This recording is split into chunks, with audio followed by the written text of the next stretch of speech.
నువ్వు మద్రాసు రావాలి అని చెప్పి పిలిపించుకుని తన ఇంట్లో పెట్టుకుని విజయ సంస్థలో ఆయన నెలవారీ విద్యార్థిగా చేస్తుంటే వారికి చెప్పి మా ఫాదర్ కూడా 150 రూపాయల శాలరీ అందులో జాబ్ ఇప్పించడం.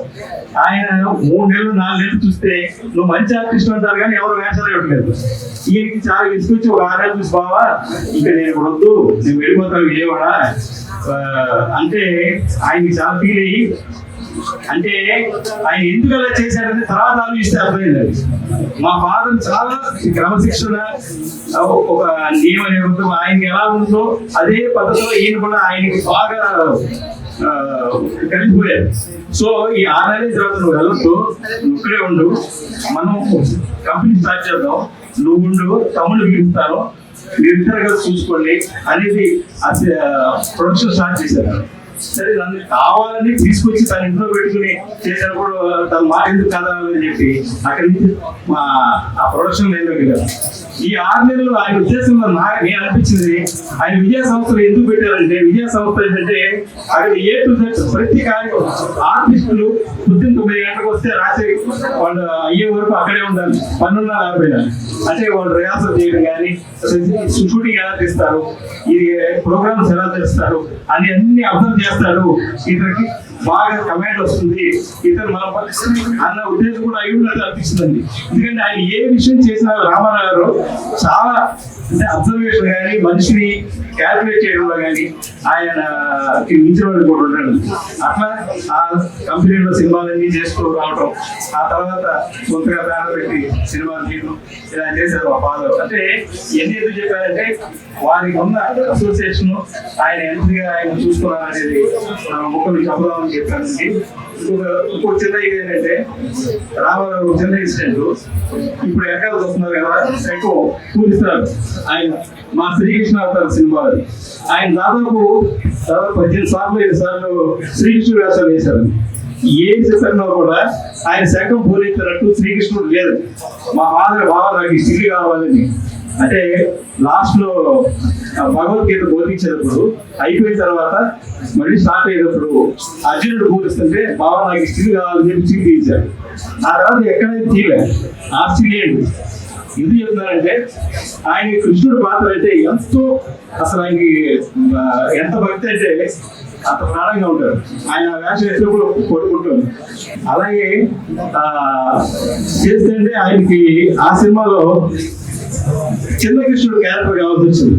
వచ్చిన తర్వాత ఎవరు చేస్తే బాగుంటుంది అంటే హరికృష్ణ చేత చేద్దాం బావా, హరియా చాలా అంత చేస్తాడు, కష్టం అది ఇది అని చాలా అంత తీసేవాడు. మేమంతా ఎందుకు చెప్తారంటే మేమంతా కలిసి పెరిగాం. ఇప్పుడు బాలకృష్ణ కానీ, హరికృష్ణ కానీ, రామకృష్ణ కానీ, లేకపోతే సాయి కృష్ణ, మేమంతా ఒకే ఫ్యామిలీ లాగా ఒకే ఇంట్లో తొమ్మిది ఫ్యామిలీలు ఉండేవాళ్ళం. మేము కలిసి ఆడుకున్నాం. మా అందరి మీద తెగ ఫైట్ చేసేవాడు. అంటే నువ్వు పనులేవు అర్థం చేయలేదు. ఆయన కోరిక ఏంటంటే వాళ్ళ తాతగారి కోరిక.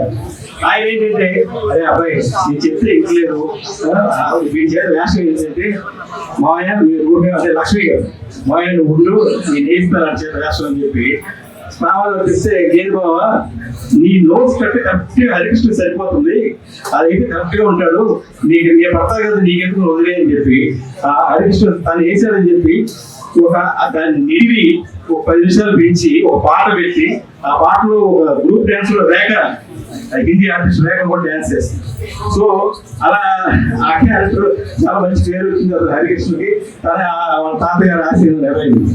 ఇంకో విషయం ఆయన సినిమా తీయాల్సి వస్తే మహాబలి ఫిల్మ్స్ అయిపోయిన తర్వాత శ్రీ కృష్ణావతార సినిమా తీస్తారు. అది ఎలా వచ్చిందంటే ఈయన రాయవరం పద్యాలు ఎక్కడ ఉంటే పట్టుకో నువ్వు రాయవరం సినిమా చూద్దాం అని. ఇదేంటండి రాయవరం అంటారు, రాయవరం ఏముంటుంది గుట్టి గాంధారి కుంతి వీళ్ళే కదా, జనానికి ఏం ఆగొట్టుకుంటుంది ఆ కష్టము అది లేదు నువ్వు పద్యాలు కొట్టాలంట. ఈయన పద్యాలు రైట్స్ పట్టుకొచ్చిన తర్వాత తెచ్చుకొచ్చారండి అంటే అయితే రాయవరం స్టార్ట్ చేయండి. కుదరదండి అది కష్టం, అది జనం చూడరు అంటే ఏం చేస్తాను. అయితే మళ్ళీ శ్రీకృష్ణ సినిమా ఫస్ట్ నుంచి లాస్ట్ వరకు తీసేయాలి. ఏంటండి ఫస్ట్ నుంచి కృష్ణుడు బిగినింగ్ నుంచి లాస్ట్ వరకు ఎంత బడ్జెట్ అవుతుంది అసలు ఏదో ఏం పర్లేదు నువ్వు చేస్తావు కానీ అన్ని అయిపోతాయి అని స్టార్ట్ చేశారు. అంతా అయిపోయిన తర్వాత అండి, సినిమా అంతా అయిపోయింది, ఇంకో సీన్ ఉంది. అయిపోయిన తర్వాత ఇంకేంటి అయిపోయింది బాబు, సీన్ ఉంది అనగానే ఏంటది, కృష్ణుడు ఉంది నిర్యాణం తీయాలి. నిర్యాణం నో నేను ఒప్పుకోను, అది నాకు ఇష్టం లేదు. కృష్ణుడు నిర్యాణం మనం చూపించడానికి అది నాకు ఇష్టం లేదండి. కాదు బాబా, నేను శ్రీకృష్ణ అవతారం సినిమా పేరు పెట్టాను అంటే బిగినింగ్ నుంచి లాస్ట్ వరకు చూపెట్టాలి కదా. అది చూపెట్టకపోతే ఫుల్ఫిల్ ఎట్ అవుతుంది. నాకైతే కావాలి వండి పెట్టుకొస్తే అంటే ఆయన అంటే ప్రొడ్యూసర్కి ఇచ్చే వాల్యూ ఎంత సొంత బాంబర్దైనా కూడా ఓహో ఇది అడుగుతున్నాడు, ఓకే తర్వాత చేద్దామని చెప్తే దాన్ని ఎంతో పవిత్రంగా దాన్ని నచ్చకపోయినా సరే ఒక నిర్మాతకి కావాలని అడుగుతున్నప్పుడు అది త్రికరణ శుద్ధిగా ఆ పాత్రకి న్యాయం చేకూరుస్తారని విషయం చెప్పాను. చాలా థ్యాంక్స్ అండి. ఆయన కారణ జన్ముడు అంటా ఉంది, అంటే బాంబే కారణ జన్ముడు అంటా అందరూ, అంటే కారణ జన్ముడికి నిలువెత్తు నిదర్శనం. అంటే ఆయన గురించి పట్టించుకోలేదు. ఒకసారి ఆ జీవితం 60 దాటిన తర్వాత నెక్స్ట్ ఫేజ్కి వెళ్ళాడు. ఆయన వెళ్ళిన తర్వాత రాజకీయ నాయకుడు, ఆయన్ని చూసి నేర్చుకోవాలి, ఒక నికాసైన రాజకీయ నాయకుడు అంటే ఇలా ఉండాలి అనేది ఆయన నిజంగా చూపించాడు. కనుక నిజంగా ఆయన కారణ జన్ముడు. ఆయన్ని చూసి నేర్చుకుని అందరూ భావితరాలు కూడా ముందుకు రావాలని కోరుకుంటూ సెలవు తీసుకుంటాం. వేదిక నిర్వహించిన పెద్దలకు, మీడియా వారికి, సోదరిమణులకు, తెలుగుదేశం పార్టీ కార్యకర్తలు, ఎన్టీ రామారావు అందరికీ నమస్కారం.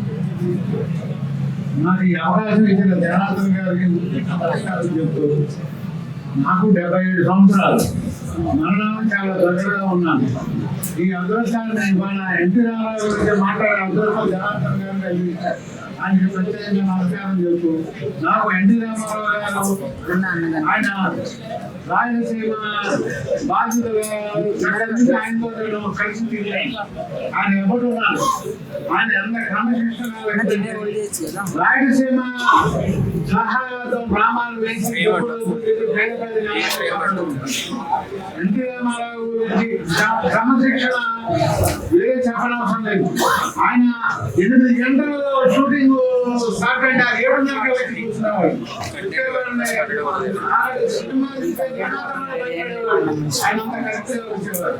మరి ఎన్టీ రామారావు ఆయన క్రమశిక్షణ